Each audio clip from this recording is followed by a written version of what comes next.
of beauty and life. But today, its shores are drowning in plastic waste. Before we enjoy its wonders, let's ask ourselves, how can we protect it? Every piece of plastic we see is a reminder of our responsibility. Let's come together to clean up, to cherish and preserve our oceans. What will you do to make a difference? Magandang araw po sa inyong lahat. Ako po ay isang kabataang taga-barangay Sabang Binsones, Camarines Norte. At ngayon, gusto kong ibahagi ang isang suliranin na matagal na nakakaapekto sa ating komunidad.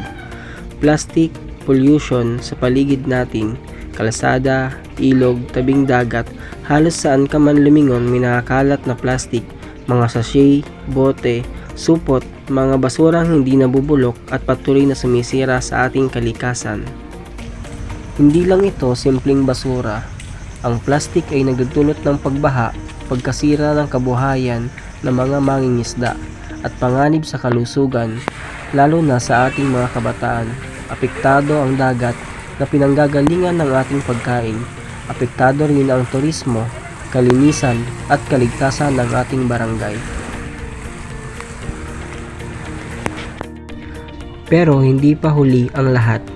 Ipinapakilala po namin ang aming advokasya, Sabang Walang Basura, isang kampanya na may layuning magtayo ng plastic palit grocery booth kung saan pwedeng ipalit ang plastic sa bigas o sabon, gumawa ng eco bricks mula sa mga plastic, magkaroon ng buwanang barangay cleanup drive, magtalaga ng mga kabataang eco ambassador sa bawat zone.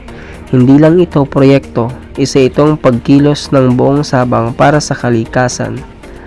Ang pagbabago ay nagsisimula sa maliit na hakbang, isang plastic lang kada araw. Kung sabay-sabay nating gagawin, malaki ang magiging epekto.